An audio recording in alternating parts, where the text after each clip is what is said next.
The silence that often accompanies our deepest financial aspirations can be both a blessing and a burden. It's in this quiet space that we dream of mastery, of building enduring wealth, far beyond the clamor of fleeting market headlines. We seek not just to invest, but to understand the very pulse of value, to feel the rhythm of true compounding. Yet, for many ambitious souls, there's a quiet ache, a gnawing uncertainty in translating complex theory into the concrete, actionable strategies that truly build sustainable wealth. The fear of making costly mistakes due to a lack of deep understanding, the frustration with opaque advice, the yearning for transparent, data-driven justification. These are not small anxieties. They are the shadows that can dim the brightest aspirations, whispers of doubt in the pursuit of financial independence. We are often drawn to the tales of titans, those who built empires on the strength of concentrated baits, seemingly defying the conventional wisdom of broad diversification. There's an undeniable allure to such focus, a sense of clarity and conviction that promises extraordinary returns. But what if the very path to exceptional reward also harbors hidden depths of risk, vulnerabilities that lie far beneath the surface, unseen by the casual observer? What if the strength of a concentrated portfolio, like a magnificent, towering tree, also means a deeper, more profound exposure to unseen storms, roots that are less spread, less anchored in the vastness of the forest floor? Benjamin Graham, the very father of value investing, spoke often of the margin of safety, a principle that, at its heart, whispers caution even in our most confident endeavors. He understood that true investment wisdom lies not just in identifying what is good, but in understanding what could go wrong and building safeguards against it. Warren Buffett, his most famous disciple, mastered the art of concentration. Yes, but only after an unparalleled depth of understanding of each business, a meticulous deconstruction of its competitive moat and intrinsic value. He did not simply bet big, he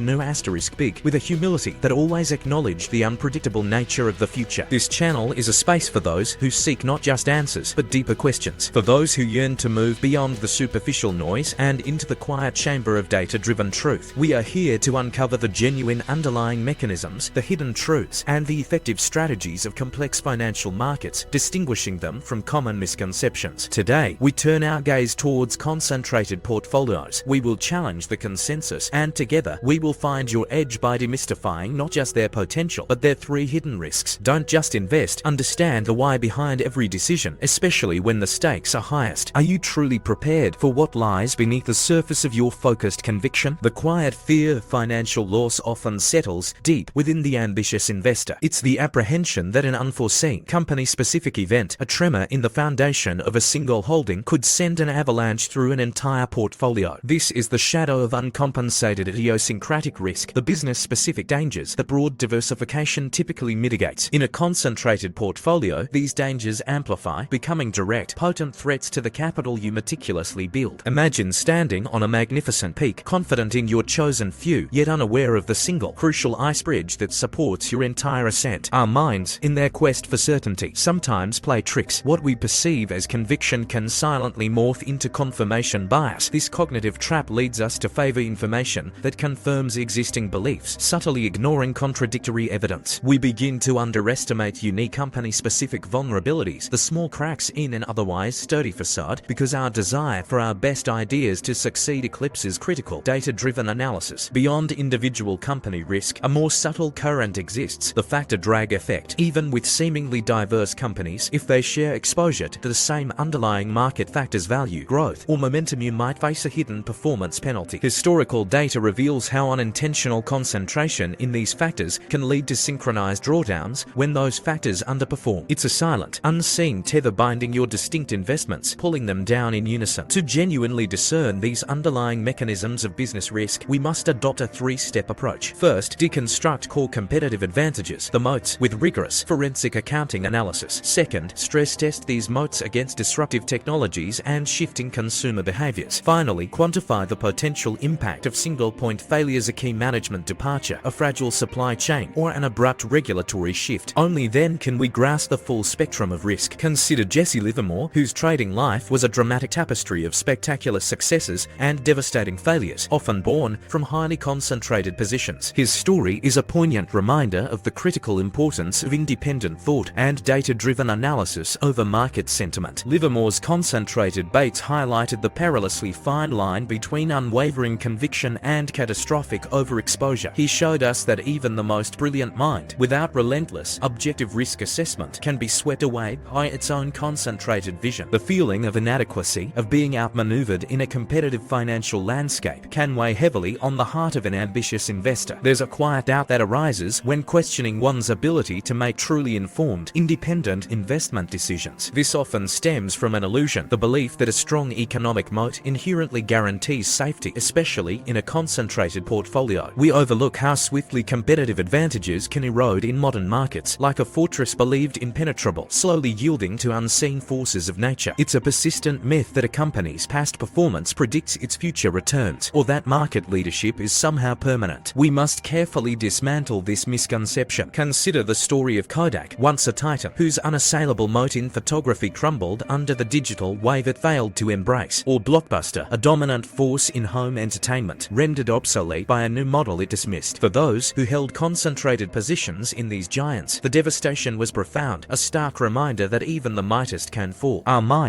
in their intricate dance, are prone to anchoring bias. We anchor our beliefs to historical performance or the perceived strength of a brand, allowing these past glories to blind us to present dangers. This cognitive trap sabotages our ability to critically analyze financial data, preventing us from objectively assessing the current and future threats to our most cherished, concentrated holdings. It's like gazing at a fixed star, unaware that its light is from a distant past, and it may have already vanished. To truly transform this vulnerability, we must adopt a scenario stress test for our economic moats. This involves modeling extreme downside events for our concentrated positions, explicitly challenging the durability of their competitive advantages under various adverse macroeconomic and industry-specific conditions. Using publicly available data, we can push our assumptions to their breaking point, asking, what happens if a disruptive technology emerges? What if consumer behavior shifts dramatically? What if regulation tightens unexpectedly? The fatal mistake for those seeking actionable, rigorously data-backed financial strategies often lies in mistaking a strong past for a guaranteed future. It's like carving a financial forecast in sand on a windy beach, believing its form will endure. Concentrated investors, in their conviction, sometimes fail to account for the unknown unknowns that can quickly render a once unassailable moat irrelevant. Is your conviction truly a shield, or could it be a blindfold? The fear of financial loss, a silent, creeping anxiety, often surfaces when we consider our ability to exit a position without significant price degradation. This is the hidden risk of illiquidity in concentrated positions. What appears to be a thriving cash cow in buoyant times can quickly transform into a frozen asset when market sentiment shifts or personal circumstances unexpectedly demand a sale. Imagine holding a treasure chest only to discover its lock has rusted shut precisely when you most need its contents. It's a persistent distortion that you can always exit a position at a fair price. This myth often crumbles in practice. Market microstructure, particularly in less liquid stocks often favored for concentration, can lead to devastating fire sale prices during periods of panic or even moderate selling pressure. Your perceived value evaporates not because the company itself changed, but because the market's willingness to absorb your large block of shares vanished. Beyond the easily observed bid-ask spreads, a silent squeeze often occurs. The true transaction costs for concentrated, less liquid holdings extend far beyond these quoted figures. They encompass market impact costs, where your own selling pressure moves the price against you, and the profound psychological burden of being stuck in an undesirable position. This feeling of being trapped can be as damaging as a direct price drop. To genuinely discern the liquidity profile of a concentrated position, a three-step quantitative analysis is crucial. First, rigorously analyze historical trading volume relative to your own position size. Second, evaluate the depth of market by meticulously examining the bid-ask order book. Third, model the potential price impact of a forced exit during a simulated market downturn, using historical data to stress test your assumptions. This realization that a seemingly successful concentrated position might, in fact, be a liquidity trap can trigger a mild, yet powerful, sense of challenge. This discomfort compels deeper learning, sparking a desire to understand the truth about exit strategies and market depth. This engagement can lead to a profound sense of control over potential future crises, transforming anxiety into informed readiness. Are you truly prepared to unlock your assets when the market's gates are weakest? The fear of financial loss, intertwined with a profound sense of investment inadequacy, can cast a long shadow over our aspirations. This theme illuminates the brutal asymmetry of returns, how a single, significant loss in a concentrated portfolio demands disproportionately larger gains just to break even. This anti-compounding effect can silently sabotage decades of meticulous wealth accumulation. Imagine climbing a mountain for years, only for one misstep to send you tumbling halfway way down, requiring an even more arduous climb to regain lost ground. There's a common distortion that taking higher risk in a few concentrated baits always leads to higher returns in the long run. This myth overlooks the amplified cost of error inherent in concentration. We must understand that recovery from a 50% loss requires a 100% gain, a mathematical truth that makes the road back far more challenging and time-consuming. Warren Buffett famously said, "Rule no. 1. Never lose money. Rule no. 2. Never forget rule no. 1. This wisdom is particularly poignant for concentrated investors. Then there's the opportunity cost vortex. Capital tied up in underperforming concentrated baits acts like a drain, blocking superior alternatives. This emotional consequence of loss aversion often keeps investors tethered to failing positions, preventing them from objectively reallocating capital to more promising opportunities. This reluctance to admit a mistake only exacerbates the compounding cost of error, twisting the knife deeper into the portfolio's future. To genuinely discern the underlying mechanisms of portfolio recovery, a three-step strategic finance technique is indispensable. First, calculate the recovery hurdle rate for various loss scenarios in your concentrated portfolio. Understand precisely what percentage gain is needed to claw back from a given loss. Second, implement a replacement cost model for objectively evaluating when to cut concentrated losses and redeploy capital. This helps remove emotion from the decision. Third, internalize the mathematical power of avoiding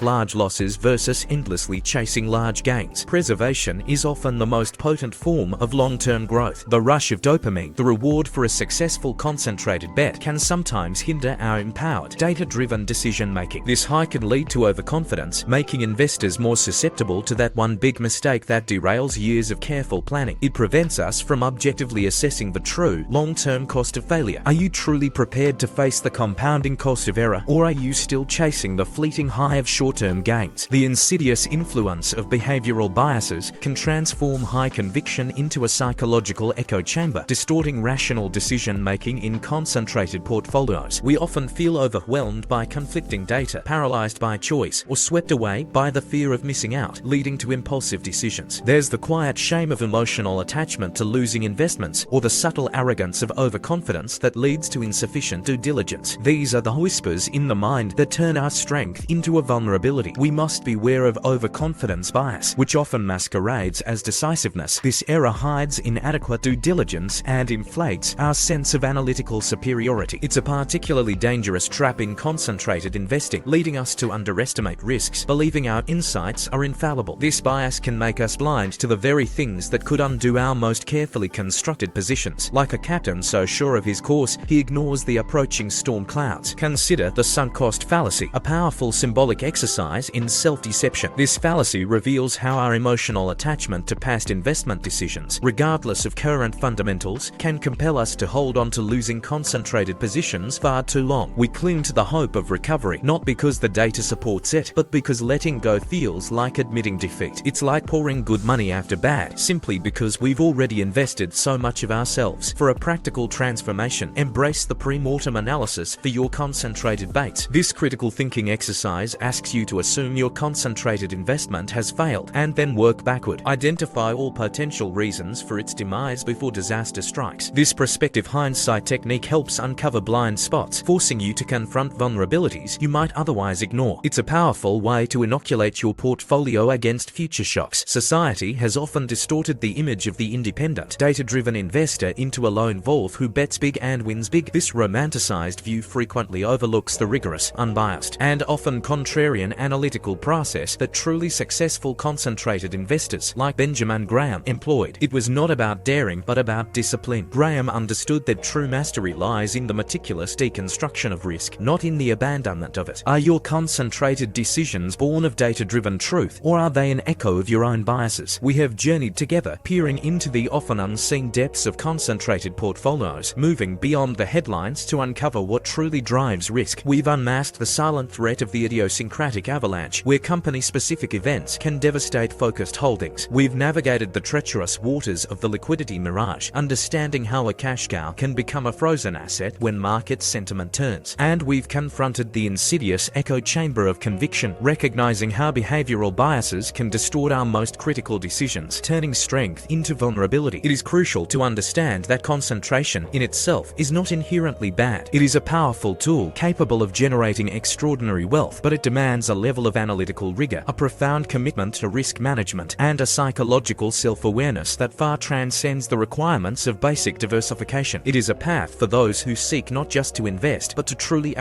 master the art and science of capital allocation with every fiber of their being. Warren Buffett, with his characteristic clarity, once offered a profound truth: diversification is protection against ignorance. It makes very little sense for those who know what they're doing. This timeless wisdom cuts to the heart of our discussion. It challenges us, in this quiet space of introspection, to honestly assess our own understanding. Is your knowledge truly data-driven, meticulously researched, and rigorously stress-tested against your own biases? Or is your conviction perhaps simply a comfortable story you tell yourself? True financial mastery, especially in advanced strategies like concentration, is not a destination. It is a continuous journey, a winding path of relentless learning, critical self-assessment, and the ruthless application of data-driven principles. It is not about simply picking a few winners, but about understanding the intricate dance of risk and reward, the subtle currents of market dynamics, and the often deceptive whispers of our own minds. So, as you step forward, consider this: what hidden truths about your own portfolio might still be waiting to be uncovered? What deeper questions must you ask yourself, not just about your investments, but about your own approach to wealth creation? The path to sustainable wealth is not paved with easy answers, but with the courage to confront hard truths. Are you willing to walk it?